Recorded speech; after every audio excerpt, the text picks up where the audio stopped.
871, un mes más tarde, los sajones tuvieron su oportunidad venciendo en Batalla de Martón, que tuvo lugar el 22 de marzo de 871. El sitio de la batalla es también desconocido. Se han sugerido varios lugares posibles como Merton en Oxfordshire, Marden en Wiltshire, Martin en Dorset junto con algunos otros. Los hermanos reales de Wessex una vez más dividieron sus fuerzas en dos para enfrentarse a sus enemigos vikingos.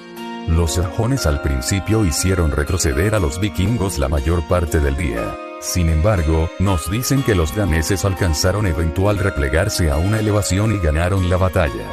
Amund, el obispo de Sherborne, se dice que murió en esta batalla luchando junto a su rey y sus compatriotas, y que el rey Ethelredo resultó gravemente herido, muriendo el 22 de abril y le sucedió en el trono Alfredo el Grande. Batalla de Martón, 871, un mes más tarde, los sajones tuvieron su oportunidad venciendo en Batalla de Martón, que tuvo lugar el 22 de marzo de 871. El sitio de la batalla es también desconocido. Se han sugerido varios lugares posibles como Merton en Oxfordshire, Marden en Wiltshire, Martin en Dorset junto con algunos otros. Los hermanos reales de Wessex una vez más dividieron sus fuerzas en dos para enfrentarse a sus enemigos vikingos. Los sajones al principio hicieron retroceder a los vikingos la mayor parte del día. Sin embargo, nos dicen que los daneses alcanzaron eventual replegarse a una elevación y ganaron la batalla.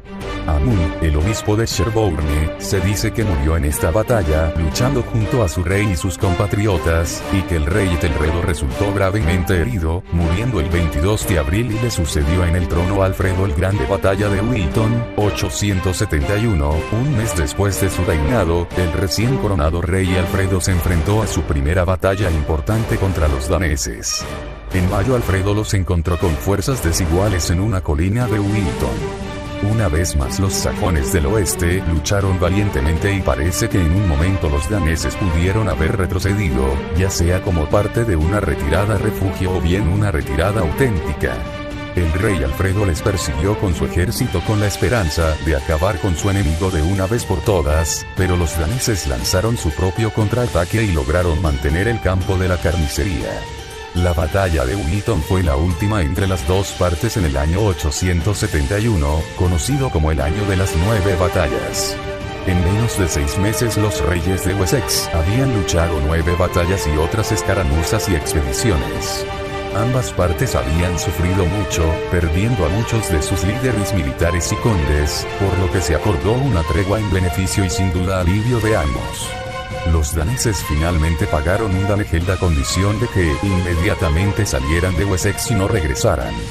Los daneses estuvieron de acuerdo, llevando su recién adquirido botín hacia el este al río Támesis para hacer su campamento de invierno en la ciudad de Londres. Wessex soltó un suspiro de alivio. A diferencia de los anglos orientales, mercianos y northumbrianos, habían escapado a la derrota. Alfredo el Grande 871-899, después de firmar la paz, los siguientes 5 años estuvieron ocupados por los daneses en otras partes de Inglaterra como Mercia y Northumbria. Alfredo comenzó una política que alentaba la formación de pueblos fortificados, o burhs, de tal manera que ningún lugar en Wessex estaba a más de 25 kilómetros un burh. A cambio de parcelas de tierra gratis dentro de las ciudades, los colonos proporcionaron una fuerza de defensa. También se alentó a los burhs a convertirse en centros de comercio y gobierno local. Estos burhs se encontraban principalmente a lo largo de la costa y en las fronteras de Alfredo. Los burhs fueron notables para su tiempo en que utilizaron un patrón regular de rejilla para las calles, no muy diferente de las antiguas ciudades romanas. De hecho, en muchos casos los sitios preexistentes de la ciudad romana fueron reutilizados para crear los burhs. Uno de los más notables fue el de Athelney, Somerset. Al año siguiente 874, desde su base en Repton, los vikingos forzaron al rey Burgredo de Mercia al exilio, conquistaron su reino e instalaron a su oponente político, Ceolwulf, como subrey allí. Probablemente, era miembro de la casa de Ceolwulf y este mismo año, un considerable número de colonos se asentaron en los territorios conquistados, seguidos de otro grupo en 877. Tras la conquista de Mercia, Halfdan Ragnarsson se dirigió al norte para atacar a los pictos, mientras que Guthrum el Viejo se quedó como jefe de las fuerzas del sur. Halfdan en el 875 se dirigió a Irlanda y mataron al rey irlandés Eystein Olafsson, recuperando el trono, regresando al año siguiente. Tuvo que regresar a Irlanda en 876, debido a que los irlandeses habían depuesto al rey que habían dejado, y que había sido depuesto por una facción vikinga enemiga. Las diferencias se resolvieron en la batalla de Strandforlaug en el 877, en la que murió Halfdan. Los guerreros que sobrevivieron, regresaron a Northumbria por Escocia. Tras luchar con los pictos, se asentaron de nuevo en Northumbria, ocupando el antiguo reino de Deria, donde los vikingos con los nuevos colonos llegados, se dedicaron a cultivar la tierra, pasando a ser conocida como Danelag o Danelau. El primer enfrentamiento fue una batalla naval, tuvo lugar en el verano de 875, según la mayoría de las versiones de la crónica anglosajona, 876, según otra versión, entre los anglosajones y los vikingos. Una fuerza dirigida por el rey Alfredo salió al mar para luchar contra las tripulaciones de 7 barcos, capturando uno y poniendo el resto en fuga. El rey Alfred debió partir de uno de los asentamientos anglosajones en la costa de Dorset, tal vez Christchurch o Varian. Hasta el año 875 inclusive, los vikingos habían cortado a los norteños de los hombres de Mercia y Wessex. Su ejército se trasladaba de Recton hacia el norte a Tyne y hacia el sur hacia Cambridge. La paz, que implicaba un intercambio de rehenes y de juramentos, los daneses lo hicieron sobre un anillo sagrado asociados con el culto de Thor. De allí, a comienzos de 877, rompieron su palabra y mataron a todos los rehenes. Después incursionaron hacia el oeste y al amparo de la noche tomaron Exeter en Devon. Allí fueron bloqueados por Alfredo, y gracias a que la flota danesa no llegó, ya que fue dispersada por una tormenta en Esuanaje, los vikingos tuvieron que someterse y retirarse a Mercia. Batalla de Kinuit o de Kinuit, 878, durante la campaña de los vikingos para someter a Wessex, Guthrum el Viejo pidió ayuda a los comandantes del gran ejército pagano. Uvar Ragnarsson, y su hermano Ivar el Desuesado, respondieron a la llamada a las armas y navegaron con su flota vikinga desde Dyfed en el sur de Gales hacia Devon. El objetivo de los vikingos era coger a Alfredo entre ambos ejércitos. Uvar Ragnarsson y su ejército desembarcaron en la costa de Combuich con una flota de 23 naves y 1200 hombres, y se dirigieron a unirse con el ejército de Guthrum. Un grupo de tanes y sus soldados los descubrieron, y hubo un primer encuentro entre ambas fuerzas. Batalla de Dington o de Tandun, 878, en enero de 878, los daneses volvieron a la lucha e hicieron un ataque repentino el Día de Reyes en Chippenham, una plaza fuerte la cual Alfredo había estado manteniendo desde Navidad. La mayoría de los habitantes fueron capturados, excepto el rey Alfredo, el cual con una pequeña tropa reunida logró huir por el bosque al pantano de Somerset, ya que las características del lugar le daban cierta protección. Después de Pascua construyó una fortaleza en Athelney, y desde esa fortaleza comenzó a luchar contra el enemigo.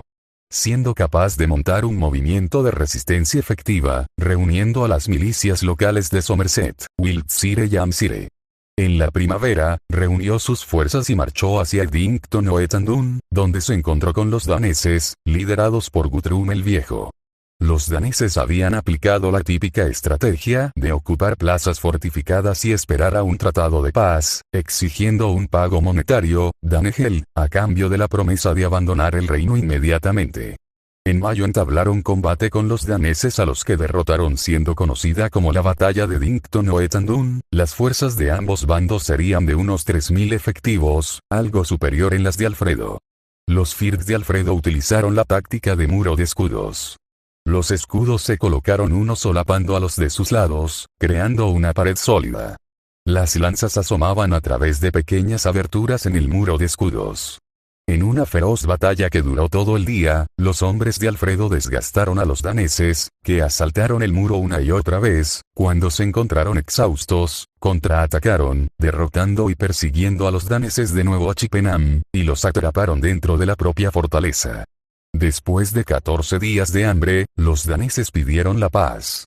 Alfredo era realista, se daba cuenta de que nunca podría aspirar a expulsar a los daneses del resto de Inglaterra. Lo mejor que podía esperar era consolidar sus posesiones actuales. Por los términos del acuerdo de paz, conocido como la Paz de Wedmore, Guthrum acordó retirarse a territorio ya bajo control danés, y tanto él y sus capitanes serían bautizados al cristianismo. Guthrum sería coronado como monarca de Danelau, que era el último reducto de los daneses. Guthrum se convirtió al cristianismo, en su bautismo Alfredo el Grande actuó como padrino y adoptó también el nombre de Alfredo, a Æthelstan, gobernando hasta el 890 en que murió. Alfredo avanzó a Kent con el ejército de Sajonia Occidental, sin embargo, no intentó tomar ninguna de las dos fortalezas, sino que construyó sus propias defensas y esperó. Después de un compás de espera durante algún periodo, Alfredo se movió para resolver la situación, comprando a la fuerza del norte que, a cambio de Danegeld, abandonó Milton Regis y zarpó a Benfleet en Essex. La fuerza de acreedores se dio cuenta de que Alfredo podía concentrar todas sus fuerzas contra ellos. Podían navegar lejos, pero eran reacios a abandonar los caballos que habían reunido a través de incursiones en toda la zona. Los vikingos decidieron que el grueso de la fuerza debía navegar bordeando Essex, mientras que los soldados que disponían de caballos para montar, seguirían el Támesis y recogerían todo el botín que pudieran a su paso. Sin embargo, la fuerza montada sajona del oeste, comandada por el hijo de 23 años de Alfredo, Eduardo el Viejo, les alcanzó en Farnham, en Surrey, los derrotó e hirió a su líder. Los vikingos tuvieron que huir y, al llegar al Támesis, se vieron obligados a abandonar todo su botín mientras cruzaban el río.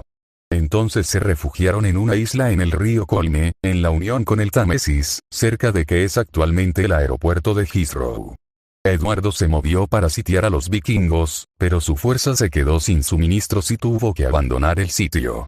Mientras tanto, Alfredo se había trasladado a Devon para ocuparse de otro desembarco vikingo allí.